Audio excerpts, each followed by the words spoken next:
Hello everyone. मेरा नाम शुभम कटियार है और आपके सामने निफ्टी 50 का चार्ट ओपन है।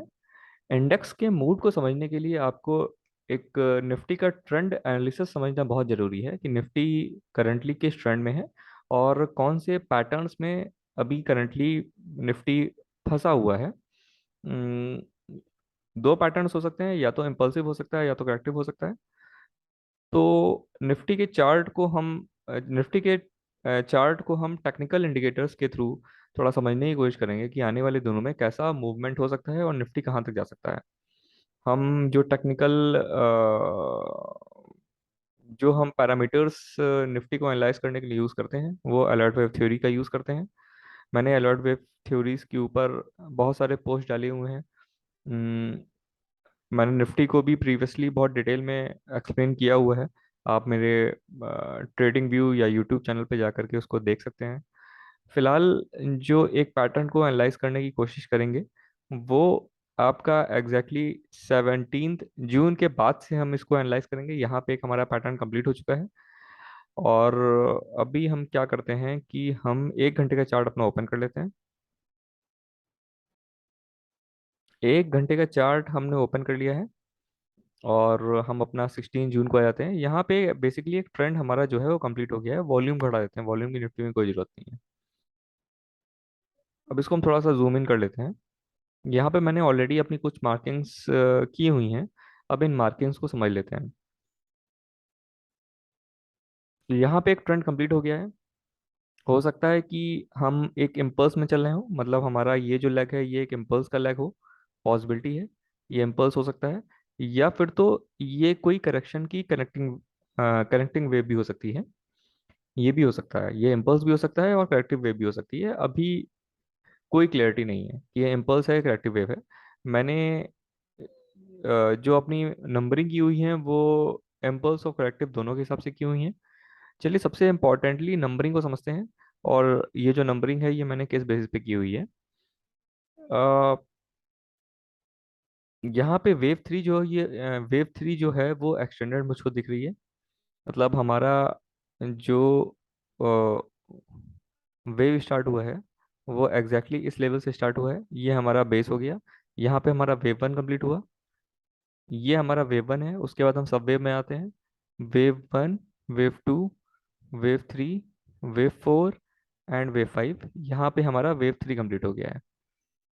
हम अपना ड्राइंग टूल ले लेते हैं और ड्राइंग टूल की हेल्प लेते हुए समझते हैं।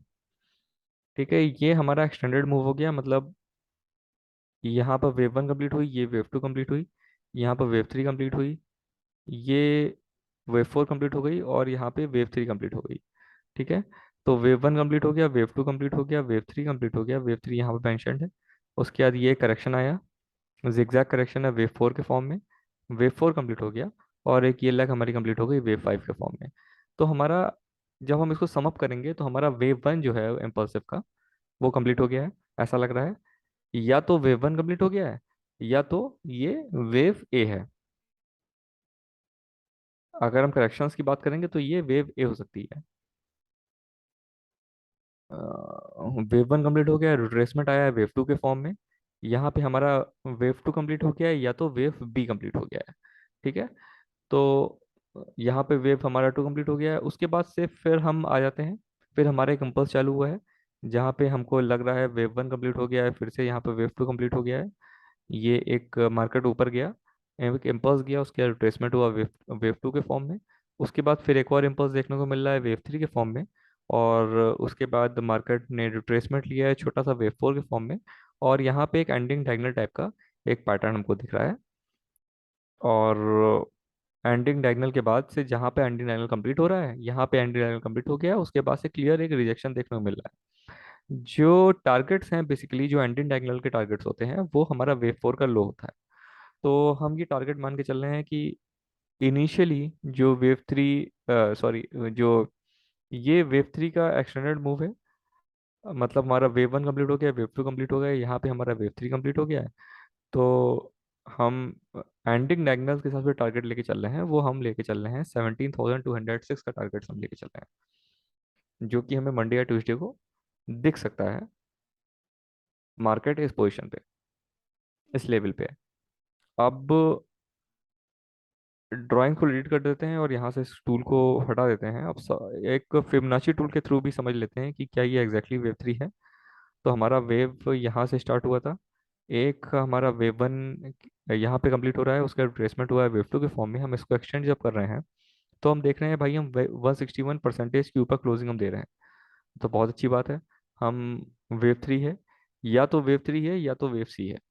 क्योंकि जब तक मार्केट अपने जो हमारा वेव थ्री है, वेव थ्री के हाई को तोड़ करके ऊपर क्लोजिंग नहीं देगा, मतलब 18,009 का लेवल जो दिख रहा है, मतलब 18,010 के ऊपर जब तक क्लोजिंग नहीं देगा, तब तक इस पे यहाँ पे कोई भी कॉन्फिडेंटली नहीं कह सकता है कि भाई ये करेक्टिव वेव है कि ये इम्पल्सिव वेव है।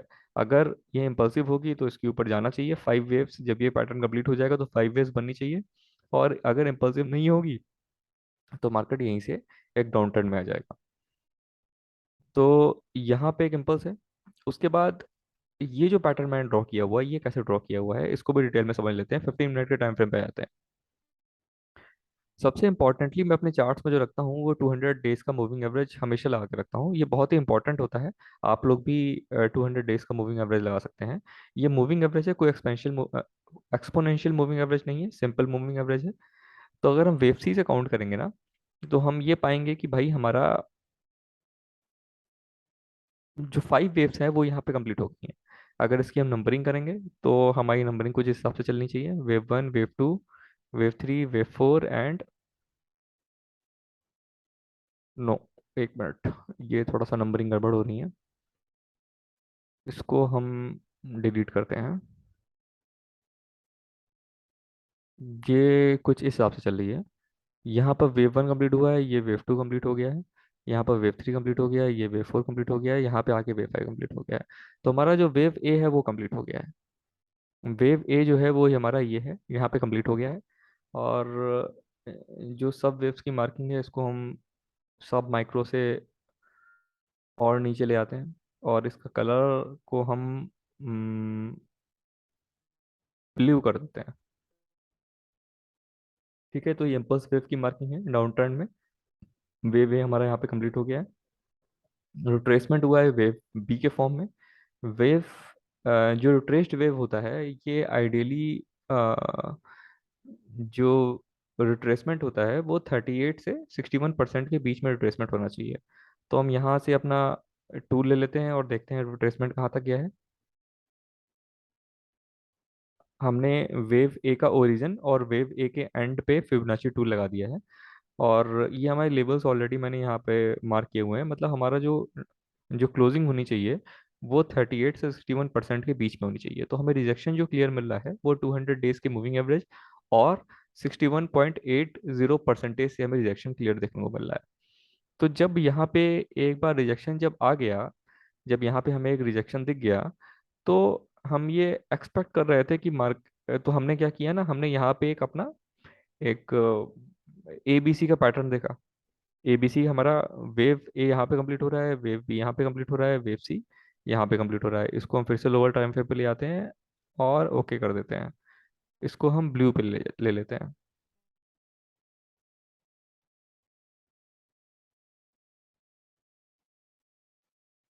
ठीक है।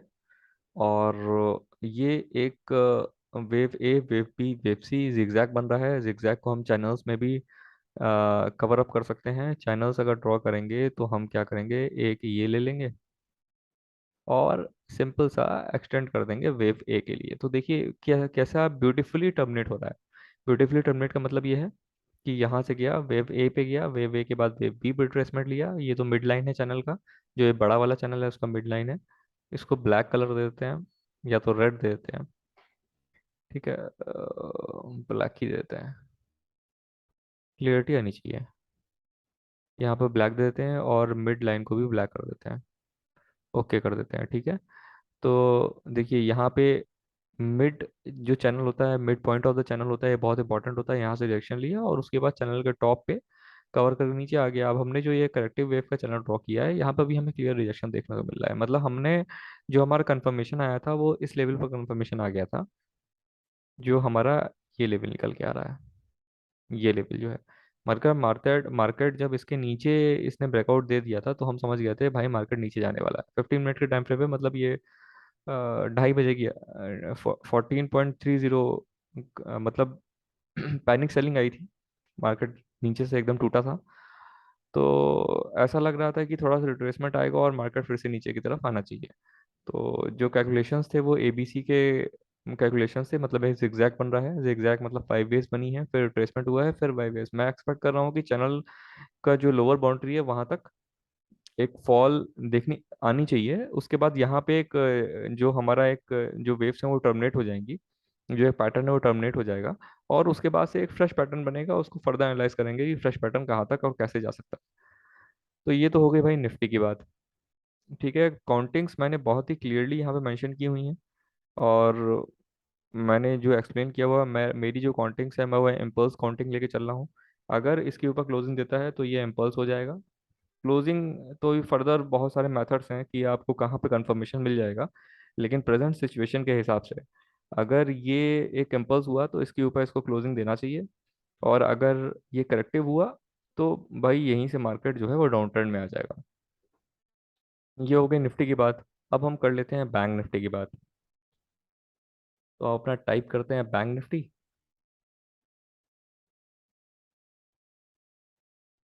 और बैंक निफ्टी पे आते हैं। हम्म, तो बैंक निफ्टी भी एकदम क्लियर, यहाँ पे नंबरिंग्स मैंने नहीं की हुई हैं, लेकिन इसको मैं एक बार ट्राई करता हूँ एबीसी के फॉर्म में ना। तो यहाँ पे हमारा वेव ए हमको कुछ ऐसा लग रहा है कि वेव ए यहाँ पे कंप्लीट हो गया है, वेव बी यहाँ पे कंप्लीट हो गया है, हम वेव सी में चल रहे हैं। एक्सटेंडेड मूवमेंट है वेव सी के लिए। और अगर ये एक्सटेंडेड मूवमेंट है तो इसको ऐसे भी कर सकते हैं, ये हमारा वेव वन हो गया, ये हमारा वेव टू हो गया, यहाँ पे हमारा कहीं वेव थ्री होना चाहिए। और यहाँ पे कहीं हमारा वेव फोर होना चाहिए इस जगह पे। 200 मूविंग एवरेज का जो लाइन है यहाँ पे टच हो सकता है, उसके बाद कहीं वेव फाइव आ सकता है। तो पॉसिबिलिटी तो यही है, सिनेरियोज तो यही है। इसको सब वेव्स की काउंटिंग करेंगे तो हमारा वेव वन हो जाएगा, वेव टू हो जाएगा, वेव थ्री एक करेक्टिव आएगा वेव फोर के लिए, फिर मार्केट ऊपर जाएगा। और अगर ऐसा नहीं होगा तो भाई मार्केट यहीं से नीचे की तरफ आता चला जाएगा। तो फिलहाल मैं निफ्टी को डिटेल में कवर किया हुआ है। बैंक निफ्टी आप प्रैक्टिस के फॉर्म में एक सेल्फ एवेल्युएशन भी कर सकते हैं, नंबरिंग्स को ड्रॉ कर सकते हैं। और इसको थोड़ा समअप करते हैं, यूएसए के इंडेक्स पे देखते हैं कि एसपीएक्स में क्या बेसिकली हो रहा है। S&P 500 का जो इंडेक्स है इस पे भी देखते हैं कि क्या हो रहा है।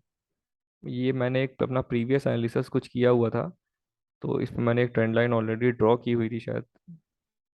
ओके, हम यहाँ पे डेली टाइम फ्रेम पे आते हैं। देखिए एरो बहुत ही क्लियरली मैंने ड्रॉ किया हुआ है नीचे के लिए। ये आज का एनालिसिस नहीं है, 2-3 दिन पहले मैं इसको देख रहा था। तो यहाँ पे सबसे इंपॉर्टेंट ये है, देखिए हम अब डेली टाइम फ्रेम पे आ गए हैं। डेली टाइम फ्रेम पे जो मैंने आपसे बोला था कि 200 डेज का मूविंग एवरेज जो होता है कितना इंपॉर्टेंट रोल प्ले करता है। अभी 200 डेज का मूविंग एवरेज मतलब ये एक अप ट्रेंड से आया था, एक अप ट्रेंड से डाउन ट्रेंड स्टार्ट हुआ, डाउन ट्रेंड के बाद एक ऊपर की तरफ ट्रेसमेंट आया, रिट्रेसमेंट के बाद फिर डाउन ट्रेंड आया, फिर एक रिजेक्शन लिया मूविंग एवरेज पे, और फिर मार्केट नीचे अपना चुपचाप चलता चला आ रहा है। तो ये मार्केट कहाँ तक जा सकता है? तो इसमें आपको एक कॉन्सेप्ट समझना पड़ेगा, ट्रेंड लाइन का कॉन्सेप्ट होता है। और फिलहाल अगर पैटर्न को आप देखेंगे तो भाई यहाँ पे जिगजैग बन रहा है, जिगजैग बन रहा है। जिगजैग मैं इतना कॉन्फिडेंटली इसलिए बोल देता हूँ कि जिगजैग क्यों बन रहा है, कि जिगजैग बनने के पीछे छोटा सा कॉन्सेप्ट होता है। जिगजैग करेक्टिव वेव्स होती हैं, और 5-3-5 का पैटर्न होता है। जिगजैग को कवर करेंगे डिटेल में आने वाले समय में। शेड्यूल मेरा थोड़ा सा बिजी रहता है इसलिए मैं बहुत ज़्यादा वीडियोस नहीं बना पाता हूँ, लेकिन मैं कोशिश कर रहा हूँ कि आपको फ्रिक्वेंटली वीडियोस दूं। जिगजैग अगर आपको पकड़ना है ना तो 38 से 61% के बीच में फिबोनाची के पास से रिट्रेसमेंट आपको मिल जाना चाहिए। एक तो ये कंडीशन हो गई, 38 टू 61%, या तो वेव फोर या तो वेव बी।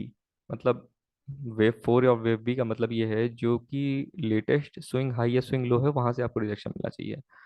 तो इस केस में क्या हुआ है कि जो एक स्विंग आपको स्विंग हाई दिख रहा था एग्जैक्टली वहां से रिट्रेसमेंट आपको मिला है। ये एक लेवल है रिट्रेसमेंट का। ठीक है, और रिट्रेसमेंट का लेवल आपको मिल गया। अब हम फिबोनाची के थ्रू भी चेक कर लेते हैं फिबोनाची में क्या दिख रहा है। क्या ये 61% तक गया है? 61% थोड़ा सा ऊपर गया है ये। कोई बात नहीं, ऐसा चलता है, ऐसा होता है। आपको ट्रेंड होना पड़ेगा इन कॉन्सेप्ट को समझने के लिए। फिलहाल विदाउट फिबोनाची टूल भी मुझे ऐसा लग रहा था कि यहाँ पे 61% के आसपास से रिजेक्शन आना चाहिए। और अगर रिजेक्शन आइडियली इस पे पॉइंट पे होता, ये एक्चुअली फेक आउट्स होते हैं। और फेक आउट्स का मतलब स्टॉप लॉस हंटिंग यहीं पे होती है। मतलब स्टॉप लॉस हंटिंग का करने का मतलब ये है कि मार्केट ने इस लेवल के ऊपर क्लोजिंग दी, तो अगर आप सपोर्ट और रेजिस्टेंस और ट्रेंड लाइन के हिसाब से वर्क करेंगे तो भाई इसके ऊपर क्लोजिंग मिल गई अगर, तो फिर आप बुलिश हैं। तो मतलब यहाँ पे बायर्स आ गए होंगे, और अगर बायर्स आ गए होंगे तो मार्केट ने क्या किया कि भाई ऊपर नहीं गया और मार्केट यहीं से नीचे आ गया। तो आपका स्टॉप लॉस अगर आपने लगाया होगा इसके नीचे, इस कैंडल के लो पे, क्योंकि ये गैप अप भी हुआ था और क्लोजिंग ऊपर दिया था कि नहीं उसको देखने के लिए हमको इसको जूम करना पड़ेगा। ओके, क्लोजिंग भी हमको ऊपर ही मिली थी। तो भाई यहाँ पे स्टॉप लॉस हंटिंग हुई है बहुत ही बेहतरीन तरीके से। अब चूंकि ये जिगजैग है, तो जिगजैग हमारा वेव सी यहाँ पे कंप्लीट हो रहा है। तो ये एक बहुत कंफ्यूजिंग टास्क है कि भाई यहाँ पे करेक्टिव बन रहा है कि इम्पल्सिव बन रहा है। जैसा कि अपना निफ्टी और बैंक निफ्टी में भी अभी हम कंफ्यूज सिचुएशन पे है कि करेक्टिव बन रहा है कि इम्पल्सिव बन रहा है। पर यहाँ पे मैं ये कह सकता हूँ, ऐसा मुझे लग रहा है कि भाई ये जो वेव बनी है, ये करेक्टिव वेव बनी है। और अभी जो वेव बन रही है, मतलब यहाँ के बाद से 17 अगस्त के बाद से जो एक मूवमेंट आ रहा है, ये एक इम्पल्सिव मूवमेंट हो सकता है जो कि एसपीएक्स को नीचे तक ड्रैग कर सकता है, काफी नीचे तक किया जा सकता है। तो ऐसा क्यों? यहाँ पर देखिए फटाफट, फिबोनाची के हिसाब से रिजेक्शन आया यहाँ पे, रिएक्शन आ गया इस लेवल पे। फिर से फिबोनाची टूल लेते हैं, रिट्रेसमेंट। एग्जैक्टली, रिजेक्शन आपको कहाँ से दिख रहा है? उसी रेंज पे रिएक्शन दिख रहा है, और प्लस अपना जो 200 डेज का मूविंग एवरेज है ये भी वर्क कर रहा है। ठीक है, अब हमारे पास दोनों कॉन्सेप्ट वर्क कर रहे हैं। अब ये जो हमने ड्रॉ किया हुआ है इसको हम डिलीट कर देते हैं, क्योंकि आपको समझ में आ गया। फिबोनाची के थ्रू मैंने आपको एक्सप्लेन कर दिया कि एग्जैक्टली सेम लेवल से रिएक्शन मिल रहा है। तो ये ट्रिपल, मतलब यहाँ पे एक जिगजैग बन गया है, ये एक सिंपल जिगजैग है, और हम जिगजैग के तीसरे लेग में हम चल रहे हैं। मतलब ये हमारी कनेक्टिंग वेव हो गई, और हम फिर से एक clear impulse down trend direction में, डाउनवर्ड डायरेक्शन में दे सकते हैं। अब अगर हम ट्रेंड लाइन ड्रॉ करते हैं, मतलब हम ट्रेंड लाइन कैसे ड्रॉ करते हैं, हमको कोई भी अगर टॉप मिल जाता है और दूसरा टॉप मिल जाता है, तो भाई हम इन दोनों के टॉप को पकड़ते हुए एक लाइन ड्रॉ कर देते हैं। सिंपल सा कॉन्सेप्ट है, और इसको एक्सटेंड कर देते हैं। और ये अज्यूम करते हैं कि जो थर्ड टच होगा वो एक बहुत ही पावरफुल टच होगा, और मार्केट वहां से एक डाउन ट्रेंड डायरेक्शन में नीचे आएगा। ये जो ट्रेंड लाइन का कॉन्सेप्ट है, ये जो भी ट्रेंड लाइन, मतलब जो ट्रेंड लाइंस वर्क करती हैं, वो जो हॉरिजॉन्टल ट्रेंड लाइंस होती हैं सबसे इंपॉर्टेंट वही होती हैं, सबसे अच्छी तरीके से वही वर्क करती हैं। जो भी ये आड़ी तिरछी ट्रेंड लाइंस हैं वो भैया, आप जब भी आप एनालाइज करोगे आप देखोगे बहुत जल्दी फेल हो जाती है। मतलब इनका कोई वैलिडिटी नहीं होती है। लेकिन वैलिडिटी किसकी होती है ना, वैलिडिटी होती है कि आपको यहाँ पे एक आपको एक टच मिल गया, ठीक है। अब दूसरा टच हमें यहाँ मिल गया, तो हम ये अज्यूम करते हैं कि भाई ये जो लाइन है ये बहुत ही पावरफुल लाइन हो गई है इनिशियली शॉर्ट टर्म के लिए। और यहाँ पे इसको थर्ड पॉइंट पे इसको टच होना चाहिए। प्लस अब यहाँ पे कॉन्फ्लुएंस आपको देखने को मिल रहा है, ये 200 डेज का मूविंग एवरेज है जो कि एग्जैक्टली यहीं से पास हो रहा है। तो भाई ये 100% आप कॉन्फिडेंट हो जाइए ऐसी सिचुएशन में कि यहाँ से सेलिंग आने वाली है, और अगर मार्केट ऊपर से आ रहा होता तो यहाँ से बाइंग आने वाली है।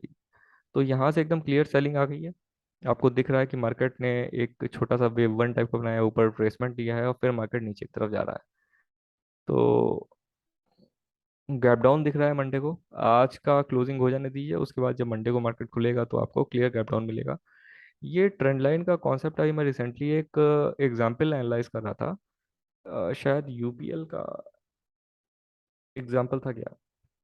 हम्म, देख लेते हैं। हाँ, यूपीएल का एग्जाम्पल था।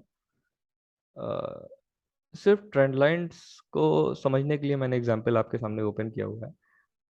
तो इसको हम जूम इन कर देते हैं, अपना छोटा सा एक ट्रेंड लाइन ड्रॉ करते हैं अपने पहाड़ के जो टॉप्स हैं उसको पकड़ते हुए एक ट्रेंड लाइन नीचे तक हम ड्रॉ कर देते हैं। अ, देखिए, पहला हमें टॉप ये मिल गया, दूसरा हमें टॉप ये मिल गया, हमने अपना ट्रेंड लाइन जो है वो एक्सटेंड कर दिया। ठीक है। तो एक हमारा पॉइंट ये हो गया, सेकंड पॉइंट हमारा ये हो गया, थर्ड पॉइंट हमें रिजेक्शन मिला एग्जैक्टली टॉप से, मतलब एक छोटा सा फेक आउट हुआ यहाँ पे, स्टॉप लॉस हंटिंग हुई है, जरूर हुई है। लेकिन जैसे ही, जो कि मैंने आपको बताया था कि टॉप्स को ड्रॉ करते हैं, पकड़ते हैं, पहले टॉप पे गए, फिर सेकंड टॉप पे गए, अपने ट्रेंड लाइन को एक्सटेंड कर दिया, तो हम एज्यूम करके चलते हैं भाई ये यहाँ पे बहुत ही पावरफुल एक मूवमेंट आना चाहिए डाउनवर्ड डायरेक्शन में। तो S&P 500 इंडेक्स में भी सेम पैटर्न चल रहा है, मतलब हमारा वेव वन, एक वेव बना नीचे की तरफ, एक वेव बना अपवर्ड डायरेक्शन में, उसके बाद फिर से एक वेव बना नीचे की तरफ, फिर एक वेव बना ऊपर की तरफ, तो मतलब हम प्रेजेंट कंडीशन में इसी लेवल पे खड़े हुए हैं। इस लेवल पे खड़े हुए हैं तो एक देख रहे हैं आपको डाउनवर्ड डायरेक्शन में मूवमेंट दिख रहा है। तो ये एक एग्जांपल है, मतलब पैटर्न एक थ्री टॉप्स का बना हुआ है, थ्री टॉप्स ऐसे ही होते हैं, हायर हाइज बनते हैं, लोअर लोज बनते हैं, टॉप्स अलग अलग फॉर्मेशन में बनते हैं। और जो थर्ड टॉप के बाद से जो आपको मूवमेंट आया, देखिए कितना बेहतरीन मूवमेंट है, और ये मूवमेंट जो आया है यूपीएल का बेहतरीन वाला, वो 10 मई से 22 जून तक रहा है। तो मतलब बहुत ही फास्ट मूवमेंट आया है, तो हम ये एक एज्यूम कर सकते हैं कि आने वाले दिनों में आपको बहुत ही फास्ट मूवमेंट टाइप का कुछ देखने को मिल जाए, और बढ़िया मूवमेंट आपको देखने को मिल सकता है। तो चलिए आज का वीडियो को यहीं पे ही ख़त्म करते हैं। कोई अगर डाउट होगा तो प्लीज़ कमेंट के थ्रू मुझे बताइएगा, उस डाउट को देखते हैं, कोशिश करते हैं समझने की, और कोशिश करेंगे कि आपके डाउट्स को क्लियरली एक्सप्लेन करने की। अब प्रेजेंट कंडीशन में अगर हम बात करें निफ्टी के लिए, तो देखिए मूविंग एवरेज यहाँ पे है, तो ये बहुत ही इम्पोर्टेंटली जो है वो सपोर्ट का वर्क करेगा। अब देखना होगा कि आने वाले दिनों में क्या हो सकता है, ये इम्पल्सिव है, करेक्टिव है, ये सेकेंडरी मैटर है। फिलहाल हम ये अज्यूम करके चल रहे हैं कि भाई हमारा मार्केट नीचे की तरफ आना चाहिए। इन केस अगर नीचे की तरफ नहीं आता है, 17,727 के लेवल को तोड़ के ऊपर जाता है, तो हमको अपनी काउंटिंग्स पे फिर से रिवर्क करना पड़ेगा। सिंपल सा कॉन्सेप्ट है, जो मैंने बोल दिया कि ऐसा नहीं है कि मैंने बोल दिया तो ऐसा ही होना है, या किसी ने बोल दिया वैसा ही होना है। मार्केट अपने हिसाब से चलता है, बस आपको एक स्टडीज के थ्रू एक हेल्प मिलती है उसको एनालाइज करने के लिए, उसको समझने के लिए चाल को। चलिए, फिर मिलते हैं अपने नेक्स्ट वीडियो में, तब तक के लिए धन्यवाद एंड गुड नाइट।